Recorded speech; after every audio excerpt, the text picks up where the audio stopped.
Back then, KV teachers were so respected. I do agree. Were you a strict teacher? Question to be better asked, answered by the student. How important is knowing about child psychology? The teacher can ruin a life of the student. What do you think the next generation would be like? Gen Alpha. What is that one thing that has not changed in the teaching field? Teaching is a bipolar process. What was like as a working woman in the 90s? Interesting question only. Something that everybody through this podcast should listen to. That important point is what I think is a key takeaway. Is one thing that you want to tell students in general.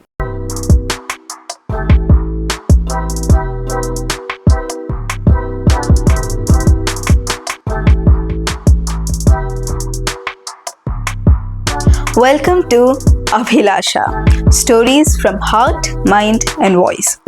Today's guest is Mrs.Vasanta Dasigi, a teacher who has spent more than 26 years at Kendriya Vidyalaya Sangathan. She didn't just teach subjects but shaped lives. We talked about her early teaching days, what it is to be a working woman in the 90s, and evolution of education. So whether you're a student, teacher, or just curious about life, this episode is a crash course in wisdom, willpower, and what it truly means to leave a legacy. So take a deep breath, lean in, and enjoy the journey. Namaste, ma'am. Namaste. Welcome to Abhilasha, the podcast. Thank you. I'm also very happy to be with you today. Thank you so much for joining me today. Please introduce yourself.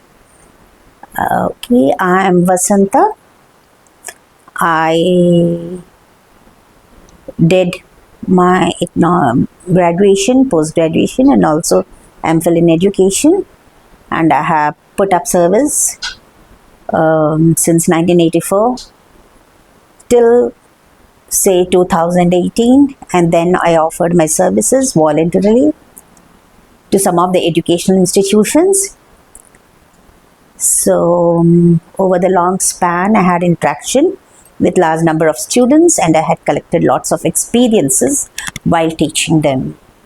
Thank you so much for giving me this opportunity to be with you and in your channel, Abhilasha. Wishing you all the best. So I want to start with your childhood. You were born in 1962. So you're about like 62, 63 years old now. I know age is just a number, but you're very young. So tell me, what was the earliest memories of your childhood and what was the world like back then? 1960 was a generation which really enjoyed itself. We enjoyed with the nature. We had a good relationships with our parents, with our friends, with the societal members and all. Unlike the present generation, which is more strict to its mobile phones and all. So really, I am blessed that I am born in 1960s, which even till today, we cherish the memories of our childhood days. I think so. We were much happier than you all. We were more active, and in fact, what talents we have learned in those days really cannot be described. It was a wonderful time. We played.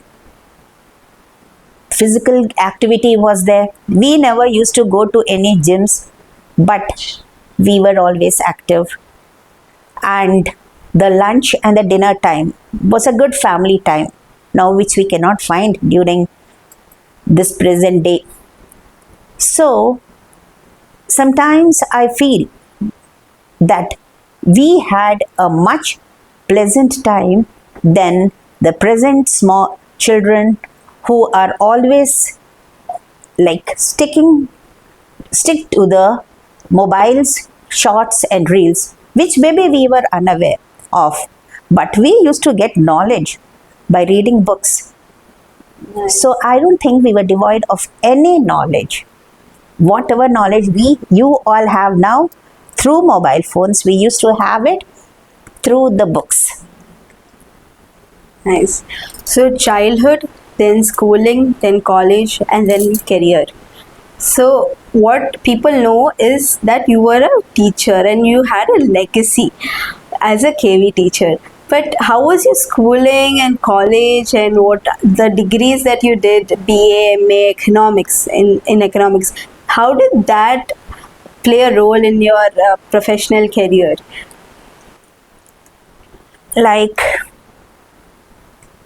when I finished my BA economics honors, then I went to pursue my B.Ed. It was at that particular time I decided myself to take up teaching. I was inspired because many of the profs used to come to meet my father, who was also a professor of chemistry in NIT Roorkela. So I used to talk to them, and that inspiration said that yes, teaching is the noblest profession, and if we want to mold a child, we have to mold them when they are young. So I was mainly dedicated to school teaching only. Nice. So as we see that behind every teacher, there is a great teacher, or there is a teacher who has inspired the teacher. Who was that for you? During my school days, it's by my geography teacher. I still remember the way she used to draw the world map on the blackboard, because we never used to have smart boards or anything. So blackboard was the only teaching aid that we used to have, and she used to do it with ease, the full, whether it's the continents or whether it's a world map and all. Then at graduation level, we had an excellent economics teacher. There was no smart board, but the teaching itself through the blackboard was so impressive that we never had to open the books. That was the impact that we have of our teachers, and they were really an inspiring model for me all throughout my life. Wow. So can you name those teachers? Do you still remember them? Our geography teacher was Mrs. Ghosh, and our economics teacher was Mrs. Banvasini Mahapatru. Nice. You still remember? You Yes. still remember their teachings Yes. on board? You can never forget that. We That's can never just- forget them. We can never forget. So you always look up to their teaching methods, their style when you teach to your kids. Yes. Because they were so confident in their teaching. They were so confident. When any question props up, they would never say that we'll tell you tomorrow. Immediately they would come up with a question. They used to be so prepared.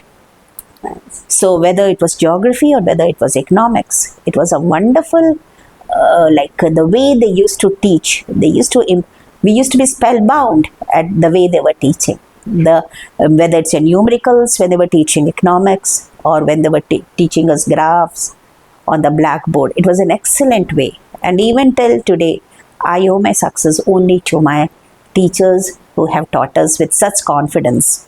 It is very nice to see a teacher talking about another teacher who has inspired her. Very nice. So tell me one thing, why did you choose the schooling as a school teacher? Why school teacher? How important is a school teacher in an entire student's career? What is the role that a school teacher plays? Like, how large is that? As I told you earlier, schooling is the age where even the students now, they feel that the teacher is a god. You just casually ask any class 1 or class 2 child, even if the teacher says 2 into 2 is 6, he blindly believes. He blindly believes. He says, yes, my teacher has said 2 into 2 is 6. That should be right.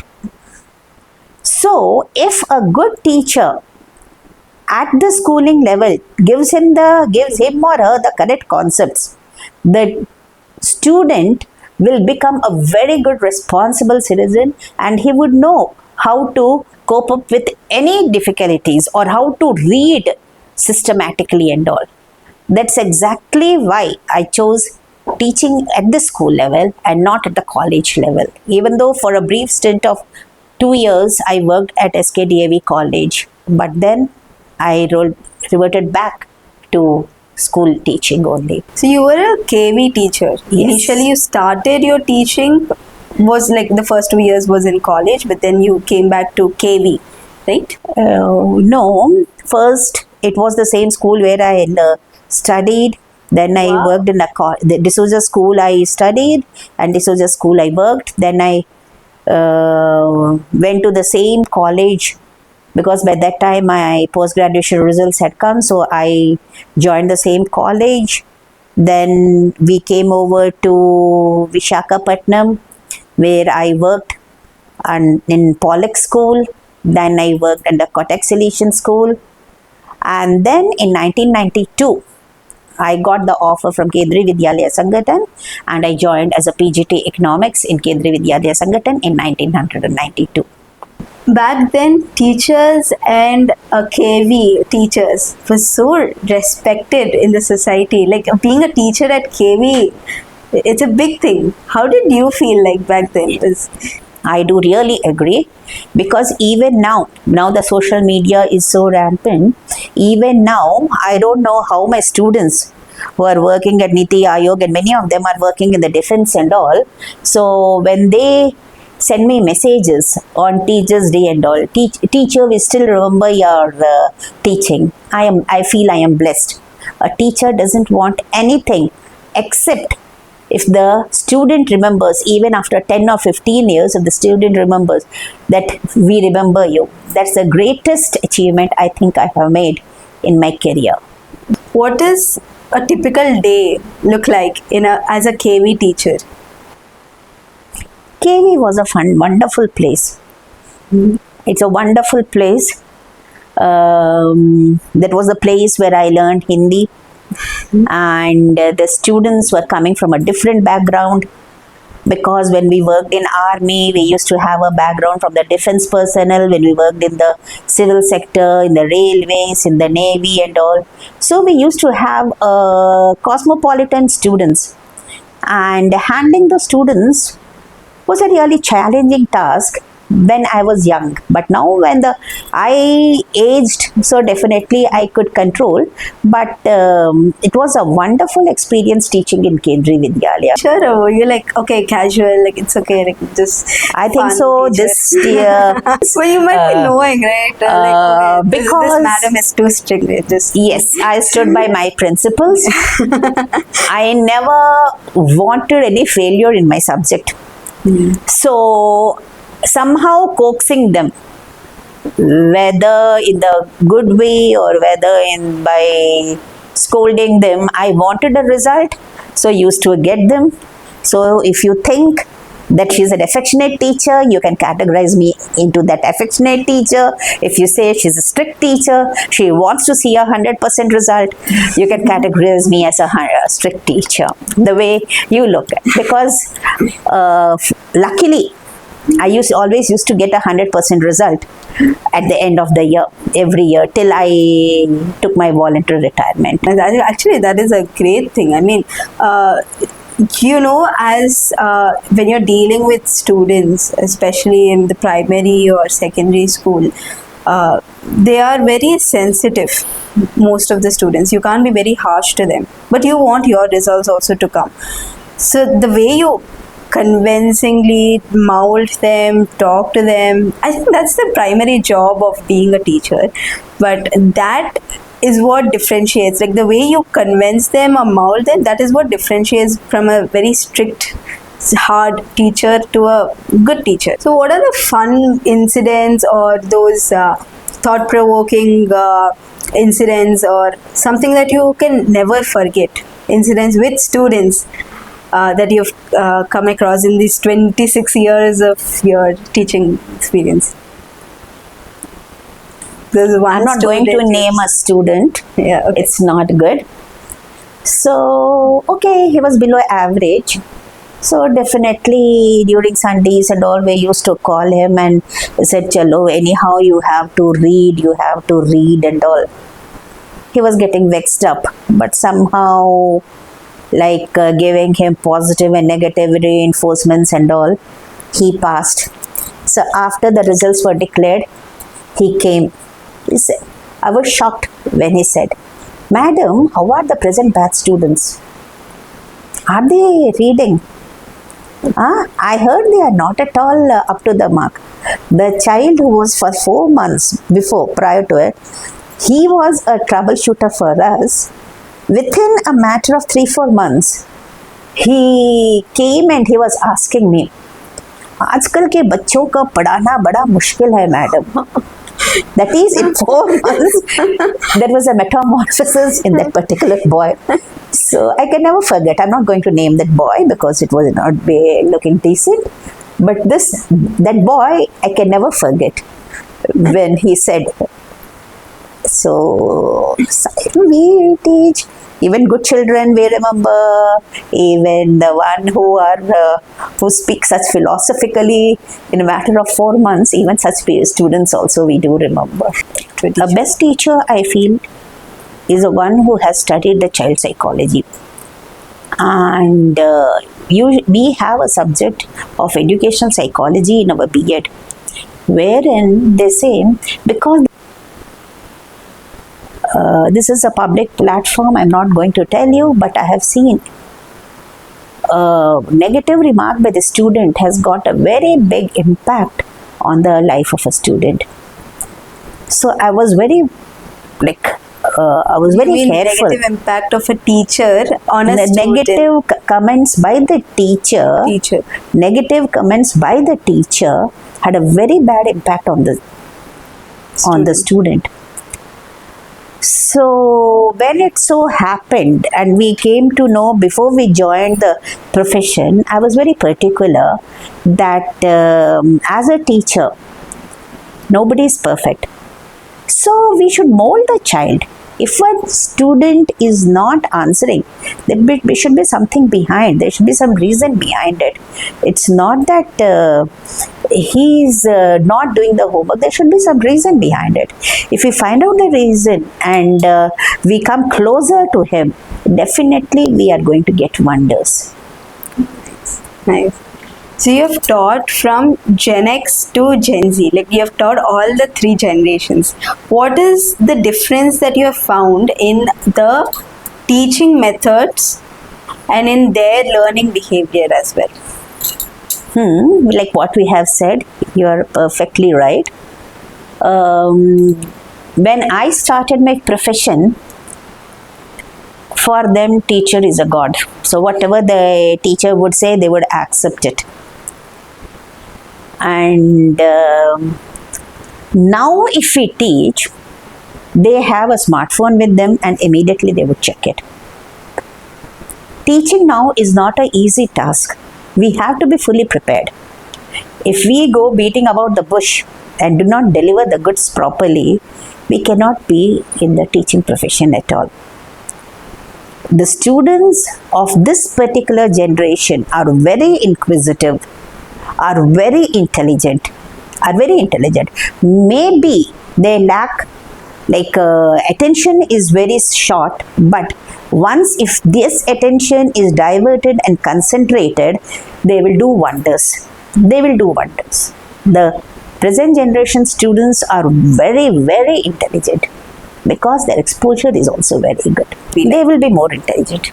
They will be more intelligent because what we did not know, because we, like I was telling you, we were only confined with the textbooks and all.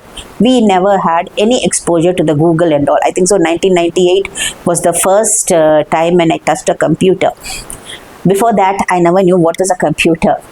So now, even before we start, they tell us about what are the events that are taking place. They have more knowledge. So a present day teacher has to really upgrade and learn and go prepared for the class if they want the students to be captivated. Otherwise, many instances where the teachers are not given respect. Yes. So definitely this knowledge of the teacher is what the students gauze, whether in that generation or this generation. Like that used to be there then, it is there now, and it will also continue in future. It's an interaction between the student and the teacher. Whether in the olden days or here, the teacher would be telling and the student will be answering. Okay, so whether it was an online teaching or whatever it is, it's a bipolar process, and I don't think so that this process is going to be changed at all. So the next question I want to ask is, again relating to this, is there was you have started from teaching on chalkboard to now smartboard using PPTs. How has this transition felt like, and what was your mental state like when this transition happened? Computer, PPT, the whole new thing. Yes, that's a wonderful question from you. I still remember the days in 1998. The Kendriya Vidyalaya Sangathan has started with a Microsoft program for the teachers, training program for teachers. I was scared to touch the keyboard also. I thought it will explode, and what would be the consequences, blah blah blah. I was so scared, but slowly we got habituated with it, and then the day has come when the Kendriya Vidyalaya Sangathan has started with the smart boards, and I think in the country it was the KVS and the NVS which started with the smart board. And after teaching with the smart board, no doubt, like an old timer, I would feel the chalk and the blackboard method is the best. But for the students, the smart board is very, very beneficial, because even in the absence of the teacher, they can browse through the information that has been stored, and they need not have to just spend the class leisurely. And even when we were using the smart board, the other advantage I felt was giving the question paper and all. It was very much easy because the pattern of the question paper has changed. Now we are going for the objective patterns and all. So it was really very, very beneficial. And now I think I have learned to the certain extent the use of a smart board, and I'm a bit more even though I resort to blackboard teaching when I have to emphasize on a certain topic, or otherwise certain topics can easily be dealt through PowerPoint presentations and conducting tests and all, objectives and all. That's very, very easy when we take the help of the smart boards. But you still feel like chalkboard was the best? Yes. Chalkboard or whiteboard? Chalkboard. Chalkboard or whiteboard, whichever you say, to get to ascertain whether a concept is clear for a student. If only, like we have in our subject curves and graphs, so whether the child is drawing it correctly, it will be ascertained only if he draws it on the blackboard or the notebook, whiteboard. So even for such typical cases, I feel that a combination of both is the best. Nice. So you still stick to the chalkboard? Yes, chalkboard, and for conducting tests and all, smartboard. Okay, nice. So you're saying that, okay, for tests and all, smartboard is good. It is the best. For teaching and all, chalkboard is the best. OG. So you have more than 26 years of experience in teaching. What are the top 3 skills that a teacher must have to excel or be very good in their career? Number 1 is knowledge. You should always go prepared for the class. Even experience doesn't count. Every day is a new experience for the teacher. So we have to go prepared for this, for the class. Number 2 is communication skills. So why I insist on communication skills is we have to stoop down to the level of the students, because our language, we should not use a superfluous language and all. We should see that what we transact in the class reaches the student.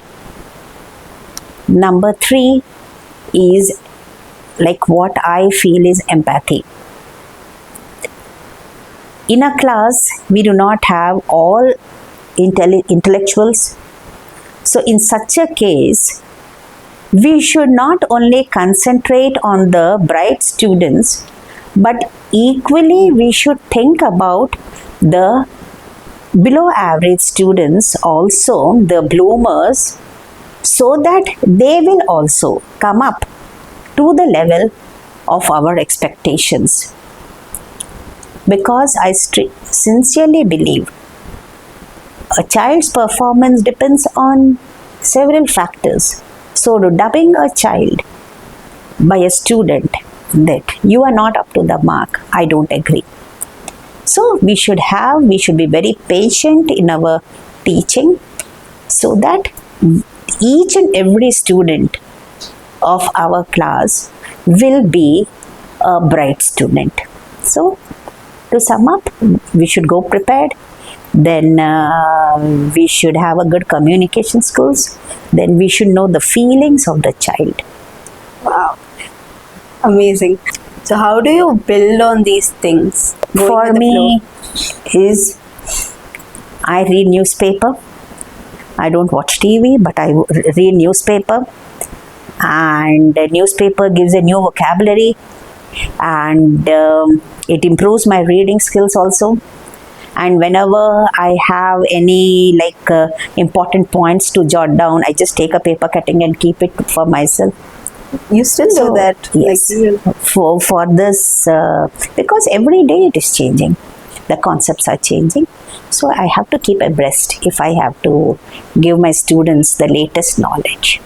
But nowadays we see that teaching as a career, not a lot of people are preferring this. Either they're saying no to it, or they're saying that I'll keep that as a last priority. That's not my priority at all sometimes. Why do you think so? The lure for money. Because the software job professionals, they get more money than the teachers. If everything has to be judged by the dollars, as Sudha Murthy says, yes, people go for software jobs. Else, those who want to contribute something to the society by bringing the future generation into a responsible citizens, definitely I still find many intelligent people are coming to the teaching profession. Nice. But you say that it is because of the money, yes, that people are leaving this. Even after, so you have taken voluntary retirement. How was your emotional, mental state like, and why? Why did you? I never felt bad when I applied for voluntary retirement. My head of the institution was feeling bad that we are losing a dedicated teacher. But I feel a woman has a role to play as a mother also. So if I go on looking into my career, and when the time comes, when the family needs my support, I have to say quit. I was indeed fortunate that I worked for so many years. I was indeed fortunate. Even though I was not aspiring for higher promotions, I was very happy with my teaching. But the time had come when I had to say quit, because I had my family responsibilities, and I never looked down upon my family responsibilities. So it was a very gladly I accepted my VRS, and I fulfilled the second role as a mother. Nice. To a child. Amazing, amazing. I know you had two responsibilities, main responsibility being a mother, being a teacher, and also you had a legacy. But there was a time, even for you, there was a time where you had to choose between one, right? Like you thought, okay, now I have to prioritize my motherhood, or like, you know, being a mother, my family needs me now, so I have to. Do you think that was a compromise sometimes? I wish I could do it more, or like stay long. Yes, I was always reminded of Thomas Gray Elegy Return in a Country Churchyard. There are many people who are much more talented than me, but they could not showcase. So at least I'm fortunate that I could take up a career. So when I had to choose, yes, I was lucky that I could do it as a when I was in the school. I was not thinking about at home, come what problems I had at home. But once I reached home, I forgot my school problems and I never carried to home. So in that way, I think I made a compromise.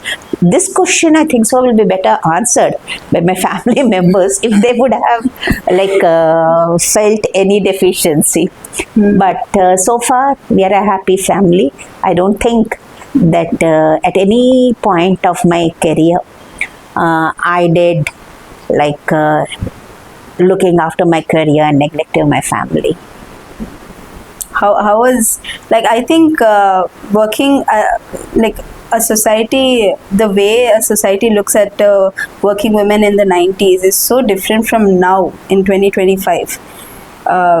They are a little broad-minded. They understand that, okay, the lady or the women also needs to go and work and support, and even she can go out and support. It's not always like only the male should go and support. But back then, I think there was a little not so open about it, or was not so encouraged in the 90s. What was it for you like? In that way, I think I am thankful to first of all, my parents, and then to my husband and to my in-laws, who never said no when I said that I got a job and I will continue with the job.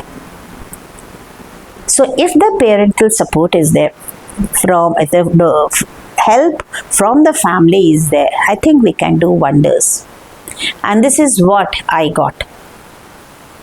So in 1990 also, when there were taboos of women going and working along with men, because every time where we worked was a co-ed, men and women only.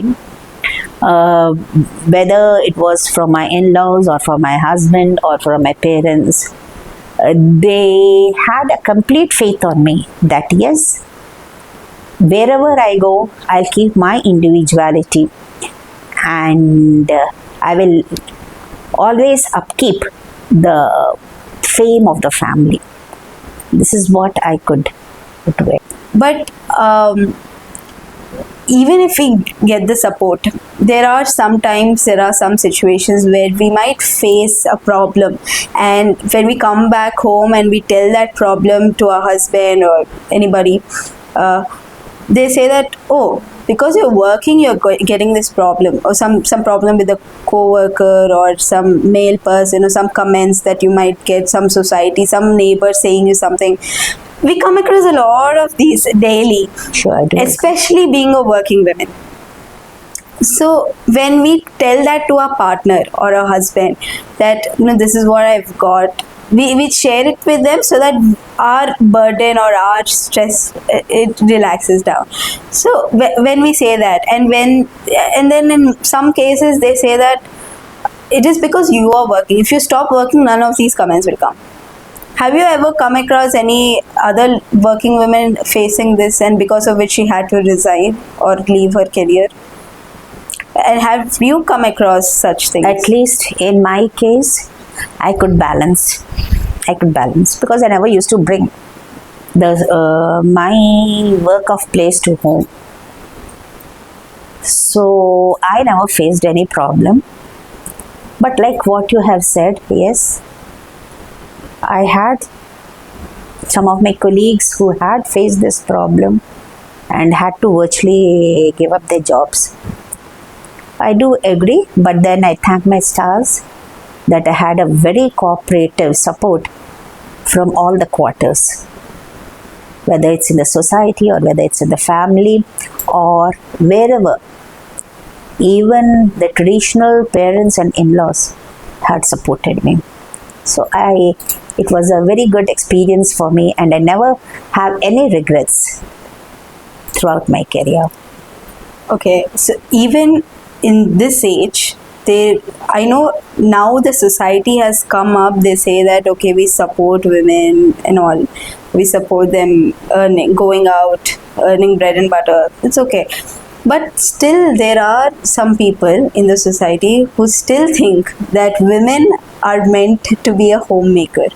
What is your take on this? We cannot change the mentality of a person. If the men think like that, then let them think. But Only there we should be a should. change, right? You think? We cannot. Habits are very difficult. Once the habits are formed, you cannot change them. Even if you want your habit to be changed, once you have made a habit, you cannot change it. If they feel that yes, we are very superior, let them feel superior. We should be careful that our stars give us a cooperative man. That's all.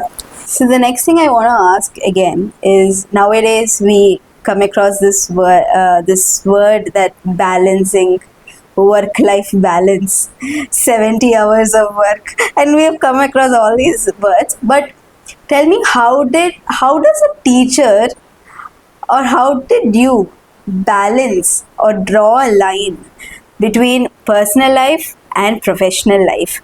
Because I know, being a teacher, I see that I see in my school that sometimes teachers are there even 3, 4, 5. They're there for the extracurricular activities or for their trainings, or so I see that sometimes there is so much work at school that you come home late, or there is so much work at home that you don't show up to school sometimes. So how did you balance that, and how did you convince, or what did you prioritize then? But from my childhood, I always believed work is worship. So if we take, maybe a day is there when we have to even stay back till 7 o'clock, 8 o'clock during the time of admissions and all, because that has to be uploaded. That doesn't mean that every day we are going to stay back in our school.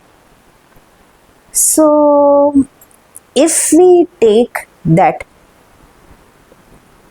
work is worship and duty is God, we will not have any complaints that we have overstayed in the school. In the same way, when we come to home, yes, it doesn't mean that we are working, nobody will be stepping into our house. Ours is an Indian family, so definitely we have to welcome everyone. So at home, you be a normal person. So here also apply the same dictum.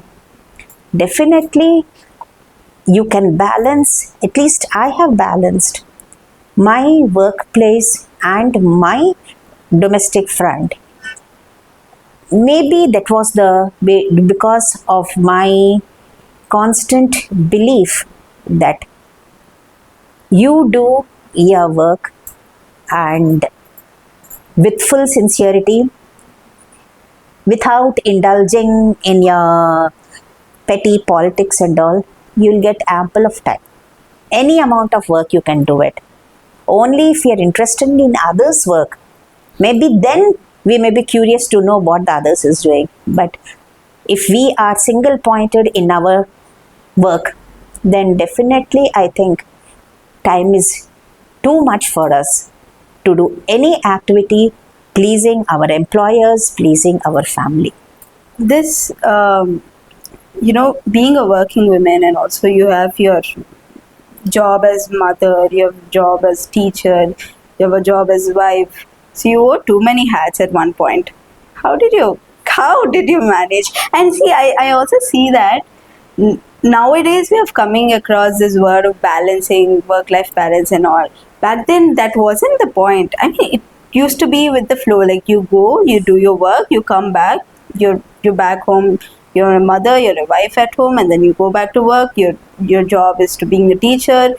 There was nobody talking about job stress and all of that. Why do you think nowadays people are talking about it, and why are nowadays people not able to draw that line between professional and personal career? Do you think we need to draw a proper line? I don't think the present generation would like my answer to this. Like, women have got a multitasking skills. They can do lots of skills. Then why is the present generation not able to do? I have no prejudice towards anyone. Nowadays, the girls think that they're doing something great. Working is the sole prerogative in the life. We had great women even in the yesteryears. They were also working. But that doesn't mean that the family life was ruined. But in the present day, they are not able to prioritize which work is important.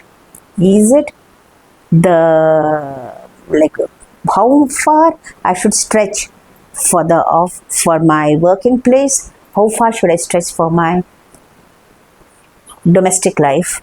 If they're able to prioritize, then definitely I think then even the present working woman will not have any job stress. It's only the lack of able to prioritize, not thinking that only like working is the only thing.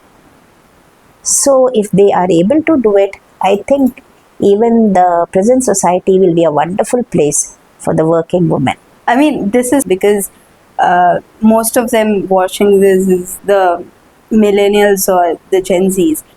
So they should have this clarity that work is not life, first thing, but work is worship.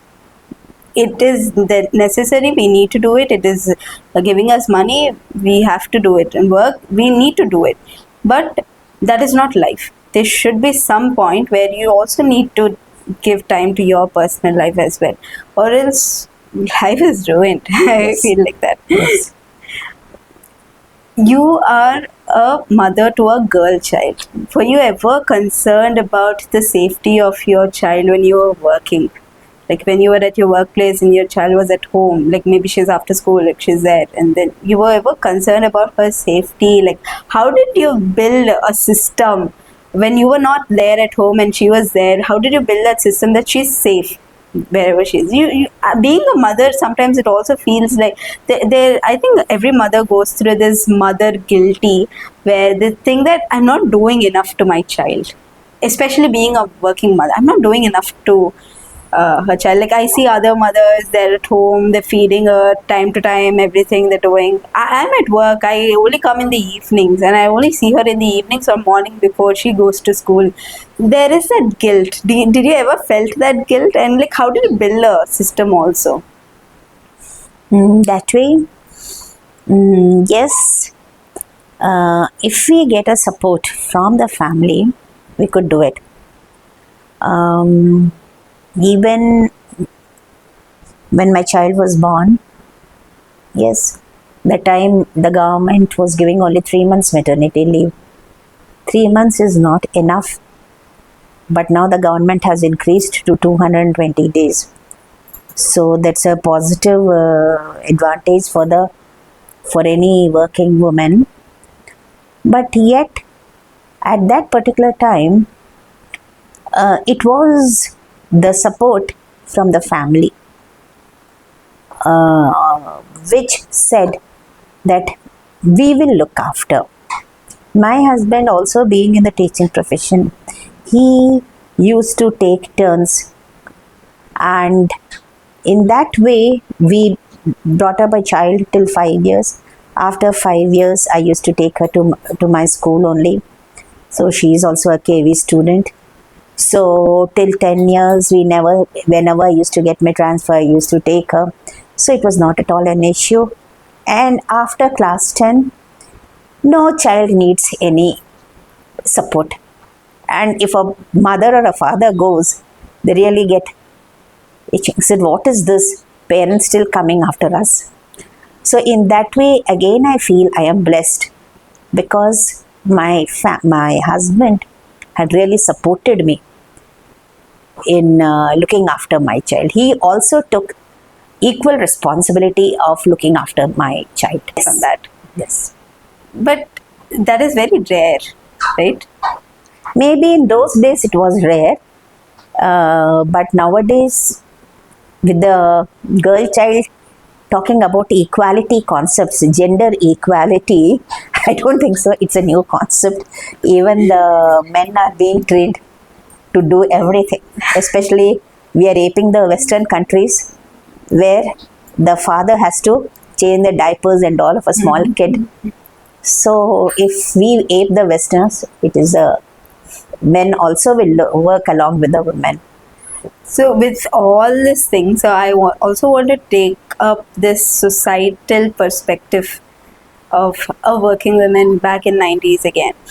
So even though our family, my like your partner, husband, or like your in-laws, parents, even if they are supportive, you do that one step. But you see that there are so many people around, which is the society, the office space, the society, the neighbors, especially the neighbors, okay? And you see that there, and also with families, the families, like, you know, the husband side family, or the parent side, or like any in-law side, or you see that you also constantly need to maintain, attend functions, maintain that relation. But being a working professional again, and also especially that both of you are a working professional, so how did you catch up to that? How did you maintain those relations? So was there any compromise that you did, and you thought, okay, because of this, and you might not realize back then, but now maybe you might feel like, oh, if I think eventually over the years I couldn't maintain that relation, so eventually that relation broke. Or so you have to maintain relations, but being a professional again, you won't have time. Do you agree that you don't have time? And I do agree, man is a social animal, Gayatri. I do agree. But at the same time, keeping relations doesn't mean that we are going to drop in at their house now and then. If even, because during those days a postcard used to do it, if we can just drop a postcard and inquire about their welfare, they would be very happy. And like attending to the functions and all what you are asking about, yes, sometimes we could not attend the functions. It doesn't look nice that because we have so many occasions in our Indian society. So attending all the functions is next to impossible. I don't think only a working woman, but even for an ordinary family to attend to all the functions is very, very difficult. So at least if we wish them, or if we convey our feelings, maybe at that particular time people used to understand. And they never used to grib at us that you never attended the functions at all. They were very happy that we have sent them best wishes and all. And so regarding the society, Yes, in that case, I should say I never was able to drop in at my next door neighbor's house. But for some occasions, definitely for New Year, for Pongal and all, we used to have a get together where we all used to meet and we used to enjoy our time. The next thing is very interesting question, funny question. I got to know that uh, you and your husband both are into educational field. Both are into the technical, I mean, teaching field, right? What is the fun conversation, or what are the conversations that happen at the dining table? Do you talk about your bosses, or do you talk about the students, the education, or like what is happening in the sector, or do you like share your subject things, or do you teach each other about your subject, or what do you talk at the dining table every day? It was not only my husband and myself, we both are in the teaching profession. My father is in the teaching profession. My father-in-law is also in the teaching profession. So at least whenever like we four used to meet, they used to share their experiences. So when they used to go to the school class and all, how the students would receive them. So when it comes to our personal, we both, after their exit, we always used to see that the the lack of dedication in students nowadays. Like there are so many attractions from the outside world. So how to bring them to the field of reading the subject, because it becomes very difficult. They're so much interested in IPL matches, world matches, or they're interested in their OTT platform releases. To divert them and see that they do the work is a Herculean task. So we just always share how would you do in your classes, how should I do in my classes, so that it will be a beneficial for both of us. I think Akka is like that one student whose mom is a teacher in the same school that she's studying, right? Yes. So I think you'll bring back those correction, like the books for correction or the papers to correct exam papers, and sometimes she might help you in correcting. Did she ever help you in correcting those papers? She was like, I never used to give her because she but would she see would the marks. because at a certain point of time, You should they tell maintain the the gap. marks. They tell the marks to their friends. This is how much you have got. I never wanted to divulge because it's a job which has interested to me. But sometimes, when I was doing some typing on the question papers and all, she would help me. So, yeah, yes, sometimes she was getting bored because, others were always, their parents used to take her out and take them out. But we would take them only on when we have holidays and all. Because only then you all three will have All three holidays. of us, all three of us. Otherwise, it's Otherwise. difficult. So you ever had that guilt of not doing enough? Definitely. And you think every mother might have that at every point? At any An point. Indian mother would have it. Okay. I would say an Indian mother, because whatever education, highly qualified an Indian lady is, an Indian mother thinks that she is solely responsible for the upbringing of the child. Which you think is not 100% right. But they think. So if the child becomes good, the child comes to the expected standards, everyone would take the credit to it. But if the child doesn't come up to the standards, the fingers point at the mother. So that's And you think that should change?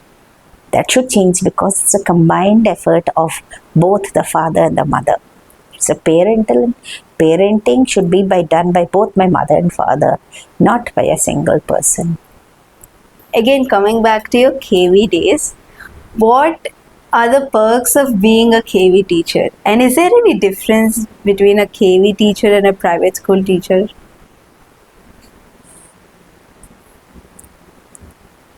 KV introduces all the policies of the government, whether it's the using of modern technology and implementation of all the visions of the government. So, in that way, the KV also gives us an exposure to the in the terms of workshops and all. We get enlightened when we meet the CBSE personnel or the National Institute of Financial Management personnel and all. So when we come across those workshops and all, I think so this is an added advantage to the KVS teachers, where we have a wide exposure. Whatever change has come in the educational system, within a matter of 2 months, the entire country teachers of Kendriya Vidyalaya Sangathan are made abreast with it. So we are never found lacking. So that was a greatest advantage of being a Kendriya Vidyalaya Sangathan teacher. We were fully equipped with what the government really wants us to deliver to the students, to the stakeholders.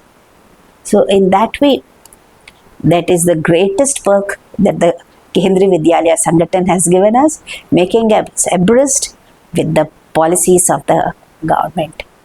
What are the best or the worst moments being a teacher in general? Best was the satisfaction and the smile when the students come up after the results. When the students, they say, we got 98, we got 97. That was the smile, forgetting whatever we have treated them in the class. When they come up with a smile after the result, that's the best moment. And when we come to the worst moment, is usually teachers are very, very ambitious. They want all the students to excel. Get 90, 95 nowadays, the limitation is rising very high.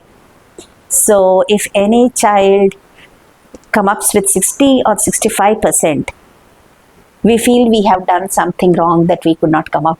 We could not bring the child to 90s. That was the feeling we used to have when the child with 65 marks, when he says I got 65 or 70. That's not a bad mark indeed, but like as a teacher, I would feel that if I could have put much more effort, if would have put more individual attention on this particular child, I could have made him score like the others. So, Yeah. So even a teacher feels bad yes, when the child doesn't perform well. At least I would feel that it's the lacking of the teacher that the child has not done good. Yeah, and when I was in 10th and like till my 10th, I always constantly heard कि 10th हो जाएगा तो life set है. Set Like है. it is never. You It's agree, never. right? But why is it so much like that? Why did people create it? Like were the teachers doing that? Was the parents doing that? Why is that created? This was, I think so, from the days when we were also in class 10. We were also in class 10. They'd say if you, this is the first public exam, and the child would be so nervous because they don't know what is public exam, private exam. Else they would be faring very good. But because of this constant pressure at home, public exams, when you come to school, public exam, this is the word which torments a child, and they really get jittery on the first day of the exam. Then we feel, yes, class 10 is over, our work is done. Then comes plus 2. Plus 2 is a deciding factor. Work hard. Okay, after you finish plus 2, you come to any field, Now this is the crucial turn for your job, work. So it's a continuous process because the parents are highly ambitious of the child. Whatever they could not fulfill, they'll say, come on, my child has to do. My child has to do. So it's a lot of pressure which always the child bears it. Hope this connects to every student. But now I find this funny. Like, I used to believe when Amma said that 10th ho jayega to life set and all. I used to take up that pressure, and I did score well. But now, but nowadays I see that okay, the pressure that we took up was only to crack the exam, and okay, but nowadays the students are looking up to perfection. Like they have to score 100 or they have to score, like even if they get 99, they start crying, or even they, I don't know, I've come across a lot of news where students just 14 years, 15 years, 16 years, 17 years, these people, they are almost taking up their lives because they're not getting the marks that they expected. Why do you think students nowadays are taking the stress too much to an extent that this is scary? I feel. Do teachers play a role in this, and how can they stop from this happening? See, what you have said is the students taking the stress. It's not actually the students taking the stress. It is the expectations that are being put by the parents on the children. So earlier in our days, a 60% was considered to be a very high percent, and we were very happy. Getting 95 and 99 and all was an utopian concept, and maybe hardly anyone would have got it. Even though I was getting university ranks, I never touched 95 and 96. Whether at intermediate level or by post-graduation level, for us, this was the concept. But nowadays, the parents, if you tell your mom and your dad that I've achieved 94, immediately they would compare. Only 94. My friend's son has got 96. The pressure comes on you, saying that if that X got 96, why should I not get it? So indirectly, your parents are putting the pressure on you. 94 is not the benchmark. You should get 96. Okay, next time you achieve 96. Then, the world is wide, IQ levels are varying, but are they happy with 96? No. Not 96. Aim to get 99. 99 centum. So who is actually playing the role? Is it the student? No. It's the comparison between the parents of their kids. That child has got 95, that God has 98. That will be that good discussion between the parents, which I usually find it nowadays. 98, 99, 100. It's really like, it's unbelievable. But the students are getting it. So this is what makes, not all the students are like that, but some sensitive students, they take up to their heart. And finally, when they do not come up to their expectations of their parents, they feel that life is a waste. So that's exactly the reason why counselors are introduced in every schools, to say, yes, this is only, education is only one part. You have got so many activities with a minimal education. So if the parents would not put up pressure and do not compare, because every individual is unique. So if they do not compare, I think this particular stress factor will be reduced. So you say that parents should be educated about this, that they should not compare. Because that comparison might be just a sentence for them, but for the child, a sensitive child, Yeah, but for the child, it is a very It's a very it is a very unnecessarily stress. Studying for the exam is one stress that I think every student should have. I mean, minimum you need to have that stress at least to go show up and study. But these kind of stress, like comparing it, each and everything, I think that is so. Parents, I think we need to stop comparing because comparison unnecessarily brings stress to the child. So I think we should talk about that more. As a teacher, tell me how important are marks and knowledge? The concept is marks is always the parameter to judge a student's performance.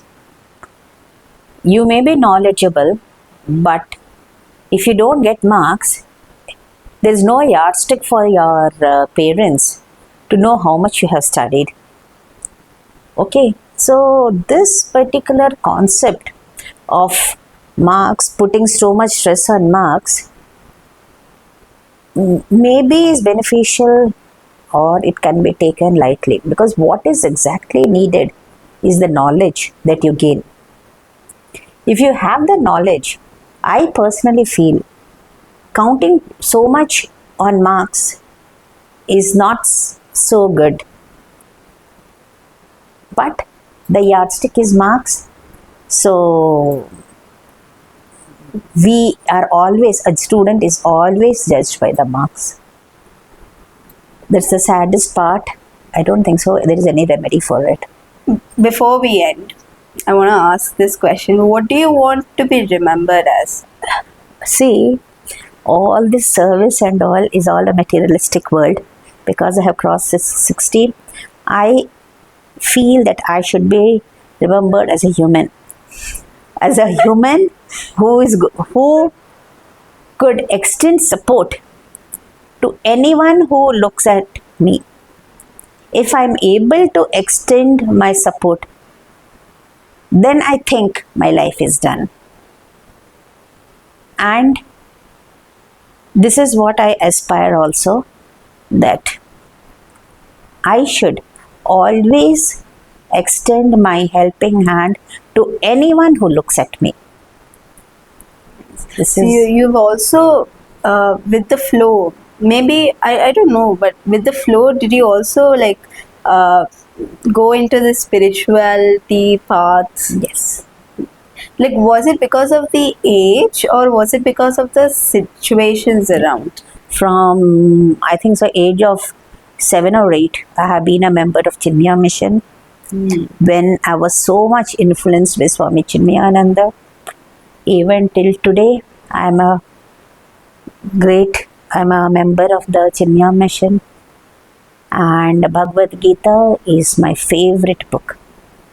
And reading scriptures, and even now I spend maximum time reading this, because materialistic, yes, I have enjoyed. Now, why I have come to this world, I should be able to realize. So it's not practicing religion after retirement. It has been a part and parcel of me throughout my life. And that has contributed to your professional life anytime? Yes, to maintain my balance. I was never raising my tempers. I was never overjoyed with any success, nor was I ever like feeling sorrow at any of the bad events that turned out in my life. One last question that I want to ask is, before we end this podcast, is one thing that you want to tell students in general, your students? You want to say something special to your students, one message? And in general, what do you want to tell to students about teachers? And what do you want to tell the upcoming professionals who want to come into teaching field, and also the teachers in general? So 4 things. What do you want to say, a special message to all your students? For students, I always ask them to go for Guru Brahma, Guru Vishnu, Guru Devo, Maheshwara. Because it's the teacher who molds your character. you should have implicit faith in the teachers and do what the teachers say. Definitely, they will be molded in the right path. And then, what was the next question? A small message to your students. To my students, like through the social media, I am really very happy to note that you have occupied high positions in defense, Niti Aayog, then banks and all. I still want that all my students should come up to my expectations and always be humble, because if you're really educated, you should be very humble in your approach to whether your teachers or to your elders. To all those professionals who want to come into teaching field or who want to shift their career into teaching, what do you want to tell them? Sincere appeal is, maybe teaching does not give us money, but teaching gives us immense happiness and satisfaction, which cannot be gauged by the money that you earn. Money is not the only measuring rod for anyone's happiness. You might have lots of money, but the mental happiness that you get is only the happiness that we get that we have done our work sincerely and honestly. So I appeal that good, educated boys and girls would join the teaching community, and again the same teaching like what we had in the yesteryears when we had the great teachers. The same scenario will come even in India, and this is what I want to say to each and every one. Lovely. One thing that you want to tell to the teachers currently, maybe your co-workers or just like your before co-workers, or maybe just the people like the teachers right now in the field, what do you want to tell them? Be sincere, deliver the goods, what the stakeholders expect from us, and see that the stakeholders who have got immense faith on us get their returns to the maximum extent possible. It was wonderful, nice talking to you. I've learned a lot about how a teacher's life is beyond textbooks, beyond the classroom. So it is very nice to talk to you. Thank you for joining me in this episode of Abhilasha. Thank you, Gayatri, for giving me this wonderful opportunity of sharing my views on this platform. And I hope that you do agree on some views of what I have expressed myself.